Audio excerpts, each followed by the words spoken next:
পুরো সোশ্যাল মিডিয়ায় বর্তমানে শুধু তারেক রহমান আর তারেক রহমান।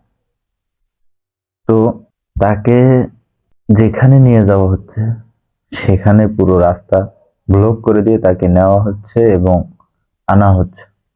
এই যে পুরো রাস্তা ব্লক করা দেওয়ার কারণে পুরো ঢাকা শহরে যে জাম পড়তেছে, এই জামটা কাদের পোহাতে হচ্ছে? বাংলাদেশের জনগণের পোহাতে হচ্ছে। সেটা কি বাংলাদেশের প্রশাসন চোখে দেখে না? নাকি শুধুমাত্র তারেক জিয়ার একারই সেফটি দেবে? বাংলাদেশের জনগণের কোনো সেফটি নেই, শুধু তারেক জিয়ার একারই সেফটি আছে। জনগণের কোনো সেফটি নেই। জনগণ ঘন্টার পরে ঘন্টা এই জ্যামে বসে থাকে, তাতে কোনো সমস্যা নেই। শুধু তাকে নিয়ে টানাটানি করা হচ্ছে, আর জনগণের কোনো সেফটি দেওয়া হচ্ছে না। শুধু জনাব তারেক রহমানই বাংলাদেশে সেফটি পাবে, জনগণ কোনো সেফটি পাবে না।